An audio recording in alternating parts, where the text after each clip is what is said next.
If you're thinking about replacing your hormones as they decline with age, it's important to really think through why you want to take hormones and how you want to take hormones so that you're a thinking woman making intelligent decisions about her future rather than just an object being acted upon. Standard practice is that the only reason to take hormones is to take the edge off your most bothersome perimenopausal symptoms, and that how you take them is to take the lowest effective dose of estrogen and only to add progesterone if you still have your uterus. But those aren't the only reasons or methods, and I think understanding alternative frameworks of thinking about hormone replacement will make your future better, whether you decide to keep having periods in your 60s and 70s or not. You're listening to the Health Courage Collective podcast, episode 256. You want me to have periods in my 60s and 70s? Welcome to the Health Courage Collective podcast, the show for women who want to be in the minority of people who feel healthy, strong, and more alive in their 70s, 80s, and beyond, and know that the most crucial time to shift their probabilities is right now, the years right around the time of menopause. Being in the know gets you elite level care and results without the elite price tag. I'm so happy you're here. Hey, and welcome to the podcast today. I hope you're having a great day. How's your perspective on trying to get back to an ideal of some kind from the past? Are there other goals to pursue that might be way more rewarding than going backward? Today, we're going to talk about continuing to have periods through your 50s and into your 60s and 70s. What do you think about that idea? If you're like most people, you probably think it sounds both crazy and revolting. I totally get it. Being done with periods forever sounds so nice, especially if yours have typically been particularly life-disrupting in some way over the years, or even in just the last few years, which often happens.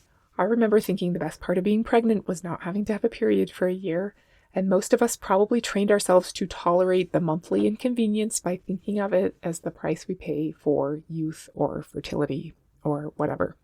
So while I recognize that it sounds strange or horrific or even profoundly unnatural or like some kind of irrational attempt to hold on to your youth long after that ship has sailed, you might want to at least consider it.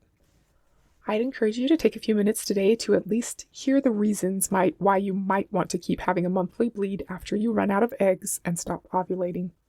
Unpleasant as it may sound, the way you would keep having a monthly bleed is by replacing your hormones in varying doses throughout the month that trigger the shedding of the uterine lining once a month.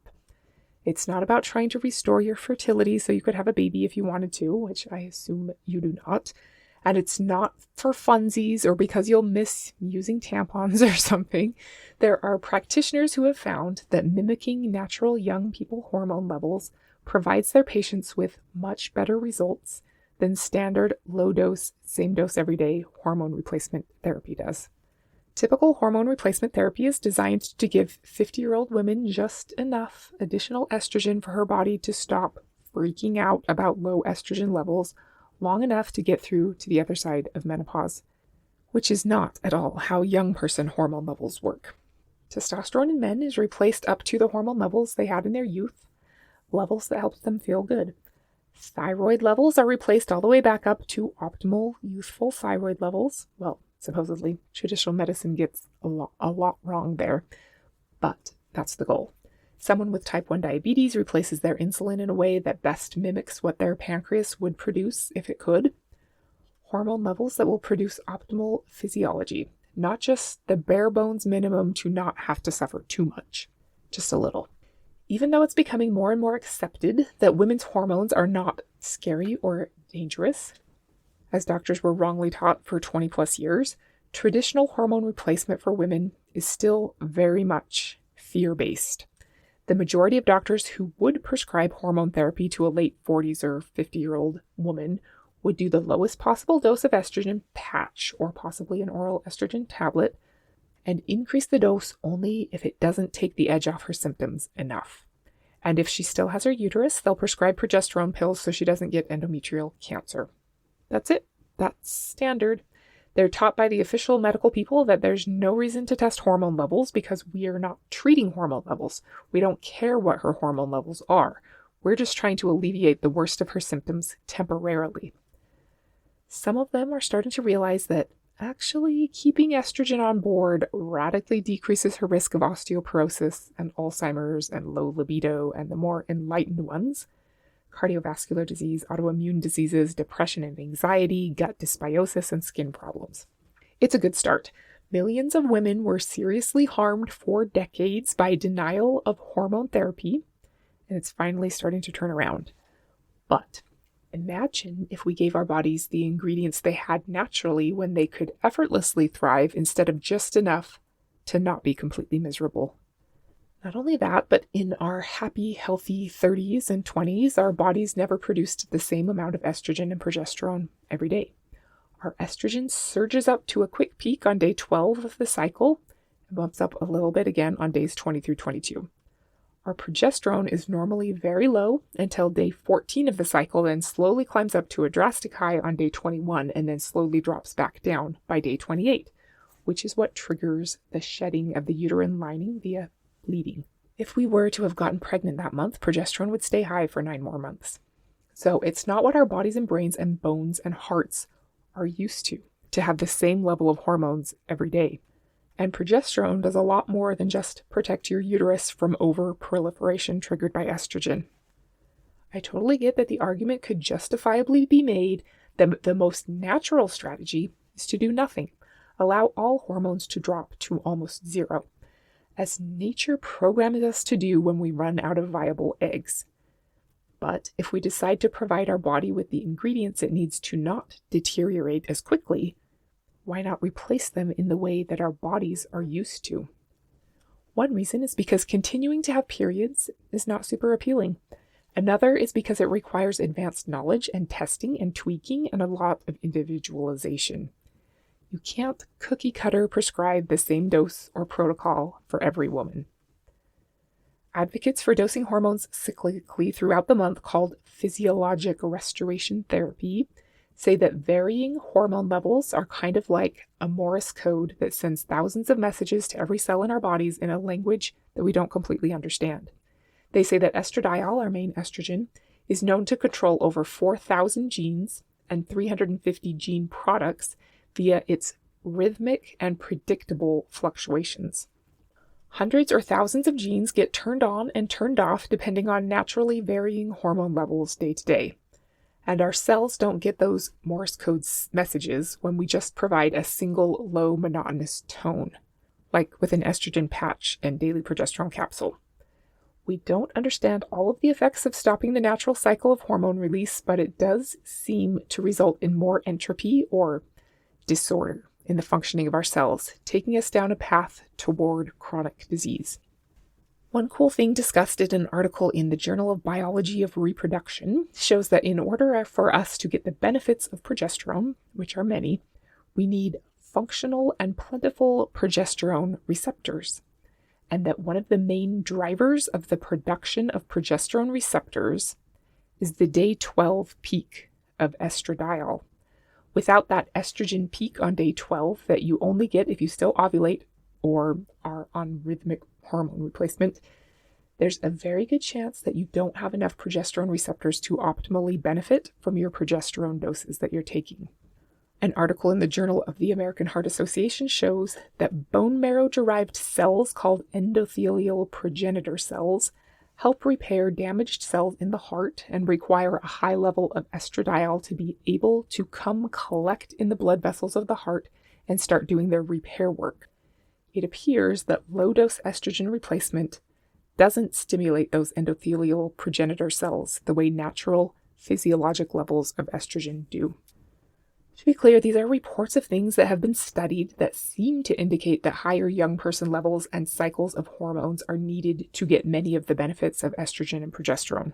But nobody has ever studied standard low-dose hormone replacement therapy versus mimicking younger levels of hormones head-to-head. And nobody has studied taking the same dose of hormones every day versus alternating them throughout the month, head-to-head. So it's not like there are these big randomized clinical trials that show these things are true, which will be most traditional medical people's objections to this approach. And they're not wrong. We don't have good peer-reviewed evidence. The physiologic restoration hormone people have been trying to raise money to do a trial for a while, but it's super expensive and no drug company would benefit from the outcome, so it's hard, really hard. But there are tons of practitioners who have clinical experience that shows them that very clearly that women who replace their hormones this way feel better and have less chronic disease. There are even reports, you can read them on the Physiologic HRT website, of women with serious heart disease who were told by their cardiologists under no circumstances to go back on hormone replacement therapy. One of them used the phrase, "over my dead body." But they decided that they felt so terrible without their hormones that they'd rather die early than live without them. So they started fluctuating rhythmic hormone replacement against their cardiologist's advice. Within a month, they felt fabulous again and decided it was worth the risk of increased heart attack. But it turned out that one of them had a nuclear stress test a while later, and her cardiologist told her she was so much improved that no further stress tests were necessary. She showed no signs of disease anymore.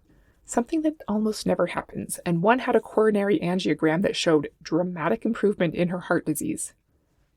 Is that good enough evidence to tell every woman in the world to take higher dose cyclic levels of hormones to reverse their cardiovascular disease? Clearly not, but it's definitely interesting.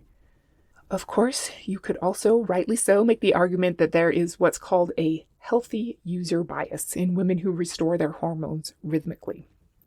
Unwell, medically underserved women who don't have the time or bandwidth to sit around daydreaming about their optimal wellness strategy are not very likely to seek out alternative approaches and go to a different doctor and then a different one after they're told no, until they find someone alternatively educated and prepared to partner with them in a tailor-made approach to restoring their hormones to levels that will promote optimal health. Most of the providers I know who understand how to do this are expensive and they don't take insurance, or at the very least they're out of network. Most of the testing isn't covered by insurance because it's not considered medically necessary for you to have ideal hormone levels. But it is for men. And compounded prescriptions are almost never covered by insurance.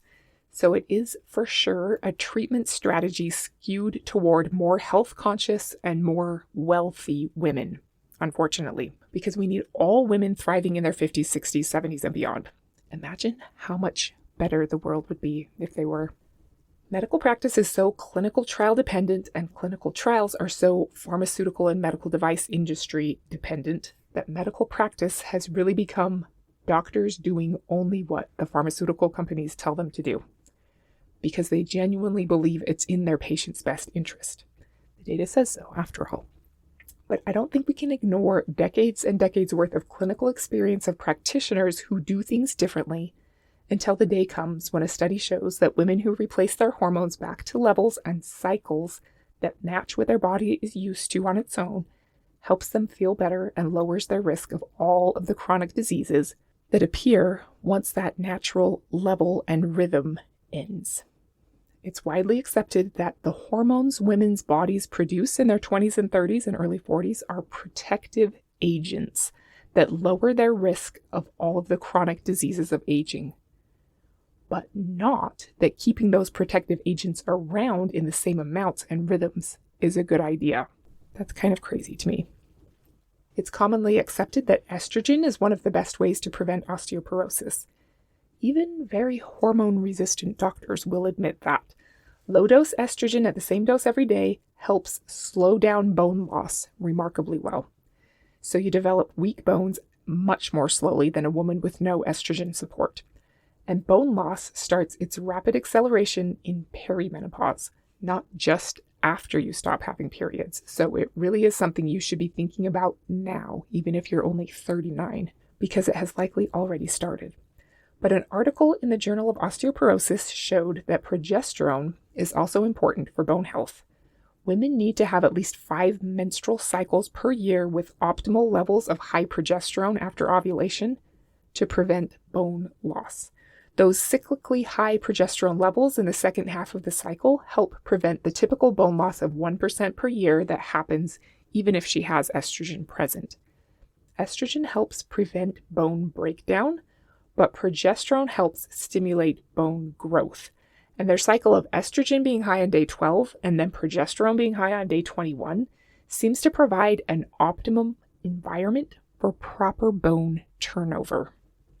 Bones are always breaking down and building up. You just don't want them to break down a lot more than they build back up.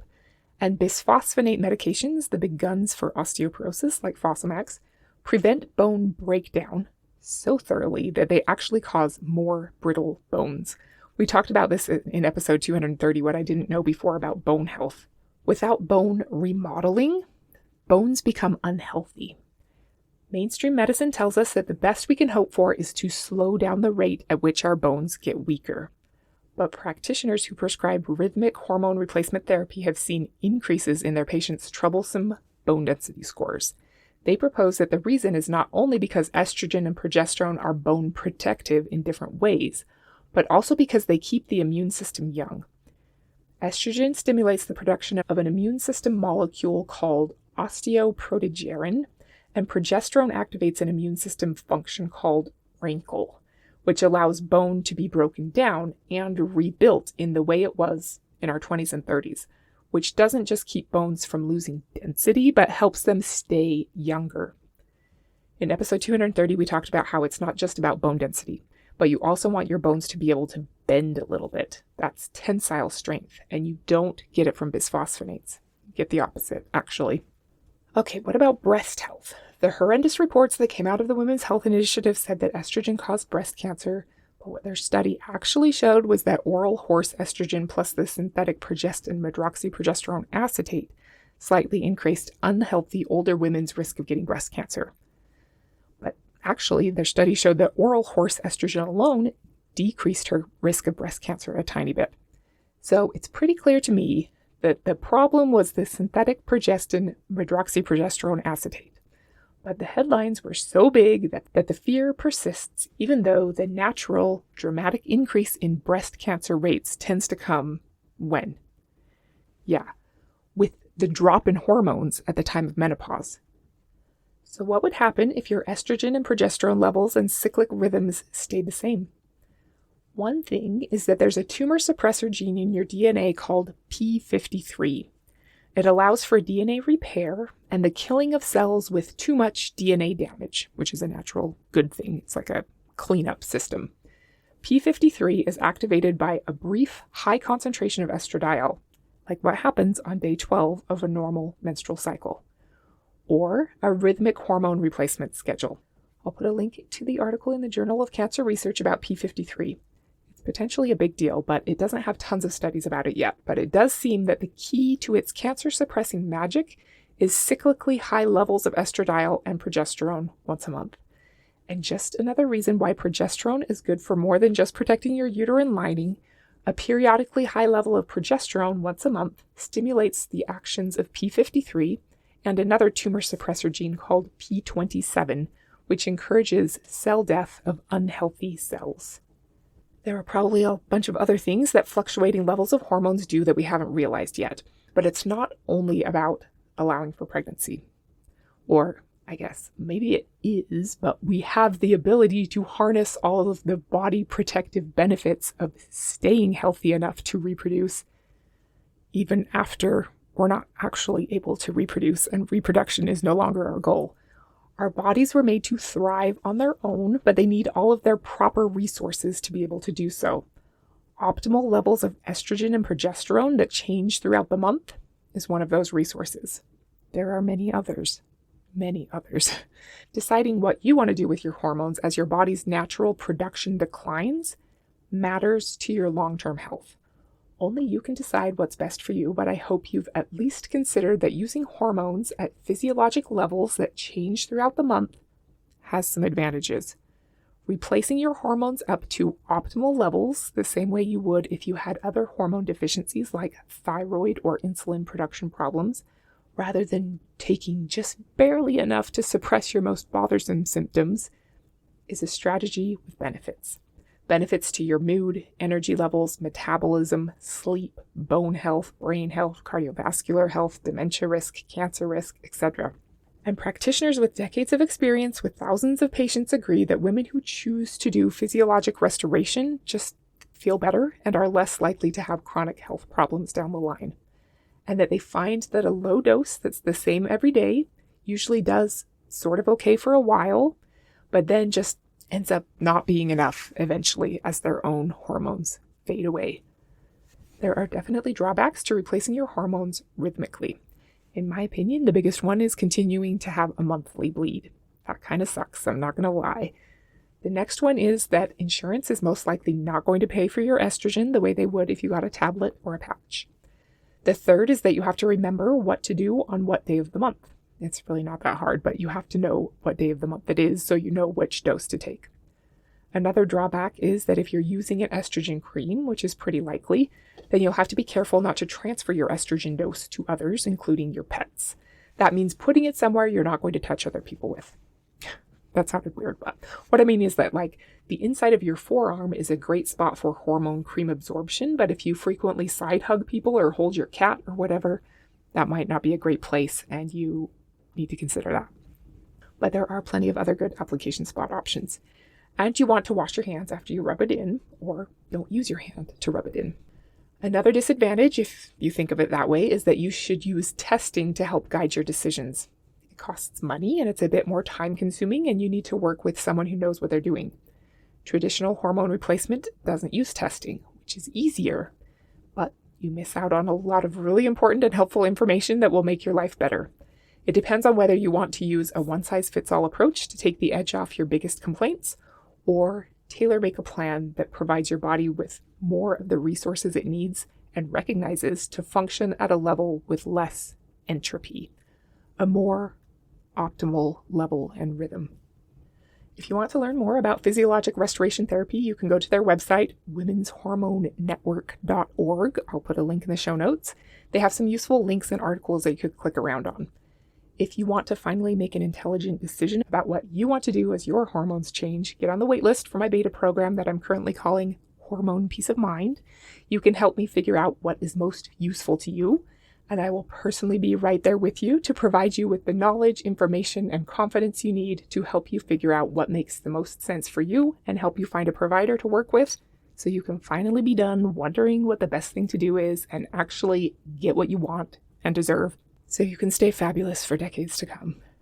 Thank you so much for being here and for listening to the end, even if the idea of still having periods in your 60s and 70s sounds loathsome. Do you feel the same now as you did at the beginning? Whatever you decide to do, I think it's worth knowing that this method is even an option and what its benefits are. There are links in the show notes to a bunch of journal articles if you're interested. Next week, we're going to talk about an investment you can make now that has guaranteed returns.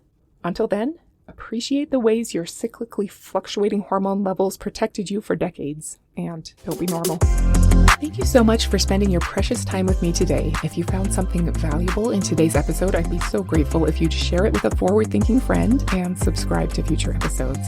Let's work together to make strong women who get elite-level care and results the rule rather than the exception. This podcast is for entertainment and information purposes only. Statements and views on this podcast are not medical advice. This podcast, including Christina Hackett and producers, disclaim responsibility for any possible adverse events caused by use of information contained herein. If you think you have a medical problem, consult a licensed physician.